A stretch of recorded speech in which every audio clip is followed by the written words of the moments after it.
नमस्कार दोस्तों, आज की कहानी है माँ बनने का सपना। एक बहुत सुंदर सी कहानी। तो चलिए शुरू करते हैं। आज काजल ने अपने शादी की 25वीं सालगिरह के संबंध में फेसबुक पर एक पोस्ट डाला। शादी के जोड़े में वह अपने पति अजय के साथ बहुत ही प्यारी लग रही थी। शायद यह फोटो उनके शादी के समय की थी, वर वधू द्वारा जयमाला करने के बाद की। काजल के पति एक व्यवसायी थे और उनका कारोबार भी ठीक ठाक ही चल रहा था।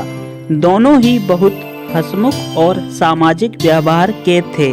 हालांकि आजकल अलग अलग शहरों में सामाजिकता का हमेशा से ह्रास देखने को मिलता है।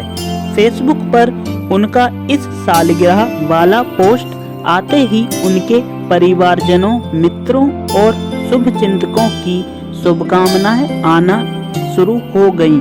सोशल मीडिया पर लोग कमेंट, लाइक या पसंद करते वक्त व्यक्ति के साथ अपने संबंधों को ज़्यादा अहमियत नहीं देते हैं। शायद कुछ लोग देते भी हों। कुल मिलाकर उनका यह पोस्ट काफ़ी लोगों द्वारा लाइक किया गया। हालांकि उनके 25 वर्षों के लंबे जीवन में किसी तरह की कोई कमी नहीं थी। घर भरा पूरा था, पति का बिजनेस ठीक ठाक चल ही रहा था। ससुराल के अन्य लोगों जैसे सास ससुर, ननंद, देवर देवरानी के साथ भी अच्छे रिश्ते थे। लेकिन उनके जीवन में एक परेशानी थी कि उनकी कोई संतान नहीं थी। विवाहित जोड़े को यदि लंबे समय संतान सुख नहीं प्राप्त होता तो समाज और आस पड़ोस के लोग कई तरह की बातें करने लगते हैं। कोई कहता है कि दोष औरत में है, कोई कहता आदमी में ही दिक्कत है। काजल के कानों में भी इसी तरह की बातें आने लगी।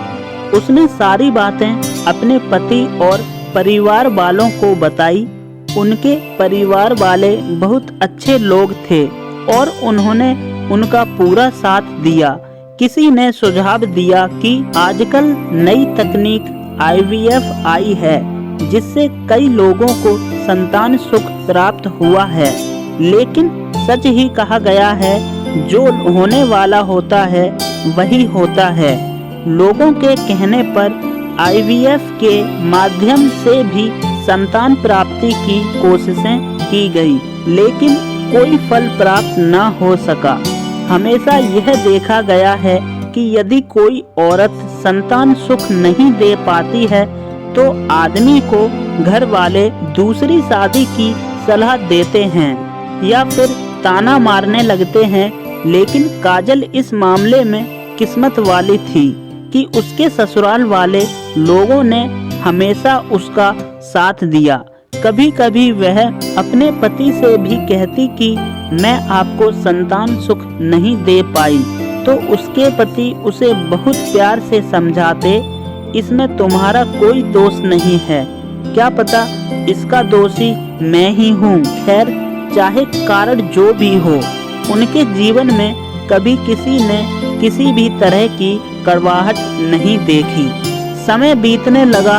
एक दिन काजल अपने घर का काम करके थोड़ा सुस्ताने लगी और टीवी चलाकर कोई पुरानी मूवी देखने लगी।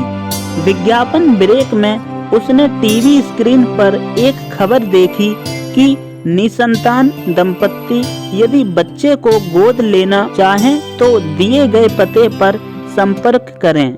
उसने तुरंत ही एक पेज पर वह पता और फोन नंबर लिखकर रख दिया। जब उसके पति शाम को घर आए तो उसने इसकी चर्चा उनसे की। पहले तो उन्होंने ज़्यादा ध्यान नहीं दिया, लेकिन काजल की इच्छा देख वह मना नहीं कर सके। सारी प्रक्रियाएं पूरी करने के बाद उन दोनों ने एक 6 महीने की प्यारी सी गुड़िया को गोद ले लिया। आज वह गुड़िया, जिसका नाम शामली है, अपने परिवार में सबको प्रिय है। सबसे बड़ी खुशी तो काजल और अजय को हुई है कि उन्हें अपने जीने की उम्मीद मिल गई है। कहीं से भी यह नहीं लगता है कि यह बच्ची इनकी अपनी बच्ची नहीं है। तो दोस्तों, अगर ऐसे विचार हर उस परिवार के हो जाएं, तो कोई भी बच्चा अनाथ नहीं रहेगा और कोई भी परिवार जिनके बच्चे नहीं हैं निसंतान नहीं रहेंगे। तो दोस्तों, कहानी आप सभी को कैसी लगी कमेंट करके ज़रूर बताइए एंड प्लीज़ चैनल को सब्सक्राइब ज़रूर करें। धन्यवाद।